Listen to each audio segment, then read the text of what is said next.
Image via Shutterstockby Louise Matsakisdespite all the bluster and drain the swamp rhetoric, the first year of Donald Trump's presidency has laid waste to the very pretense of good government. Billionaires with flagrant conflicts of interest dictate economic policy. The president and his immediate family constantly draw cameras and bodies to commercial properties they own, and along the way get richer. The Trump Hotel in D.C. is a cesspool of lobbying by nebulous interests none of us can really understand. The legal system is apparently incapable of convicting anyone of corruption who is not caught on camera saying, "I am being bribed and I like it." The Republican Congress has been relentlessly pro-Wall Street, last month voting to roll back a not yet effective regulation from the Consumer Financial Protection Bureau (CFPB) that would have made it easier to sue banks. But until this week, the CFPB represented a lone brick in the vast federal bureaucracy that, at least when Congress didn't get in the way, was holding it down for the little guy. Now the Trump administration is using a bureaucrat's resignation to set the stage for the destruction of the agency. And they might get away with it. After a financial crisis precipitated in no small part by a toxic mortgage boom gone bust, legislators, at least on the Democratic side, were determined to set up a watchdog with some real muscle behind it. The brainchild of Elizabeth Warren, who before she was a senator and the butt of Trump's racist jokes was a consumer advocate and Harvard law professor, the CFPB was empowered by the 2010 Dodd-Frank financial reform law with issuing rules aka regulations governing a wide variety of financial products. The CFPB can impose legally binding restrictions on everything from mortgages to payday loans to debit cards. It can also fine offenders, ban bad practices, and dish out relief to wronged consumers. Thanks in part to a 5-year term for the agency's director, its work was relatively apolitical, its staff insulated from the whims of lobbyists or political fundraisers. So even after Trump took office and worked to dismantle agencies hated by small government conservatives like the EPA, the president couldn't fire CFPB Director Richard Cordray. The Bureau kept on trucking. Last month, it finalized a rule designed to help to protect low-income people from predatory payday lenders. Then, last Friday, Cordray stepped down, probably to run for governor of Ohio next year. On his way out the door, he named his chief of staff Leandra English, a longtime civil servant who by all accounts is deeply committed to the agency's mission, as deputy director, with the expectation she would fill in as acting director. Not long after, Trump named Mick Mulvaney, the director of the Office of Management and Budget, who as a congressman called the CFPB a sick joke, to be its acting director. That gave both English and Mulvaney a plausible claim that they should run the place.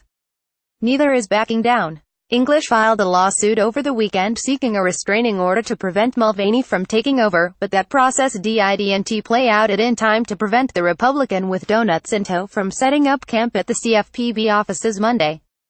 Mulvaney sent out a memo telling staff to disregard any instructions from English. She sent out her own email, and promptly ordered a 30-day freeze on rulemaking and hiring so he could dig into the agency's business. It's safe to say this strange showdown in what might seem like a far-flung corner of the American regulatory apparatus is still playing out. Mulvaney's staff went so far as to tweet images of him posting up at the office to assert control. But the stakes are high, and couldn't be more clear how much predatory behavior will we tolerate by businesses in modern society.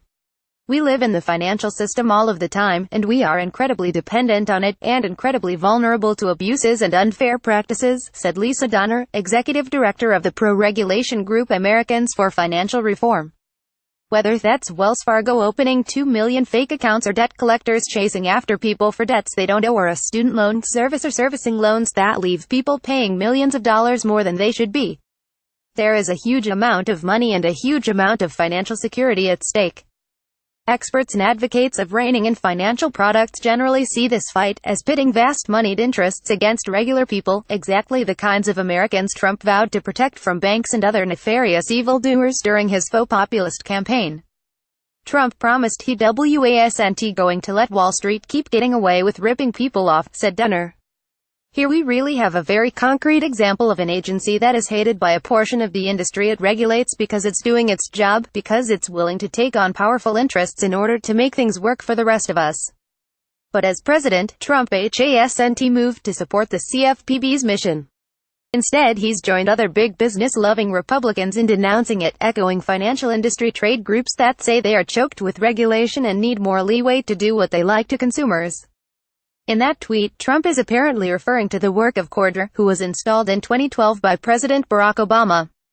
The then Ohio Attorney General was seen as a less polarizing alternative to Warren, but he nevertheless waged war on predatory lenders and other shady financial players, winning almost $12 billion in relief for consumers overcharged or scammed by financial companies. A relatively small amount, when considering the size of the players in that game, but still. Most of the debate about income inequality has been focused on what people get paid. But really bad things happen to low-income Americans after they get paid, said Brad Miller, the former North Carolina congressman who was an architect of the CFPB in the House of Representatives in 2010. It's better than it was, but it's still there, and Americans know it, and they think somebody should be on their side. Public opinion is overwhelmingly in favor of the Consumer Financial Protection Bureau. Now out of Congress and his work faced destruction from afar, Miller was especially concerned about Mulvaney's past donors, which, as he noted, include check cashers, payday lenders, all of the most odious bottom feeders in the American economy. But goodies for his new staff aside, Mulvaney has another thing going for him: the support of the CFPB's in-house counsel, which seemed to endorse the Trump administration view of who gets to appoint Cordray's temporary replacement. That White House legal memo was reportedly authored by a guy who used to shill for payday lenders. For now, that means Mulvaney may be effectively in position to run the show.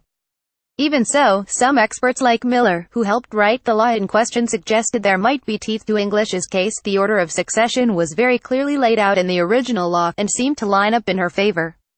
On the merits, English has a strong claim, said Kathleen Clark, a law professor at the Washington University in St. Louis, who noted that the more recent and specific statute tends to have a stronger standing in court when it comes to disputes over appointments. In this case, she's referring to the Dodd-Frank law that passed just 7 years ago. The Federal Vacancies Reform Act being cited by the White House gives the president authority to install replacement department heads, but it passed back in 1998. The latter was also clearly intended to rein in federal appointments, not greenlight them. On the other hand, Clark continued, ominously, it's been assigned to a Trump judge. She was referring to Timothy Kelly, who started on the federal bench in September. The case had an initial hearing late Monday afternoon, but no immediate ruling came down. And some observers expected Trump to get a long-term replacement for Cordray confirmed by the Senate before the case was decided, effectively rendering the legal and likability via donuts fight moot. Meanwhile, Americans of all stripes could pay a serious price in their daily lives as businesses find new ways to screw them over. When someone on Wall Street says the word innovation, rest your hand on your wallet, Miller, the former congressman, told me. Those new practices will go unchallenged now. Correction 11,282,017. An earlier version of this story suggested the dueling appointments took place simultaneously when in fact Trump's appointment of Mulvaney took place a few hours later. We regret the error. Follow Matt Taylor on Twitter.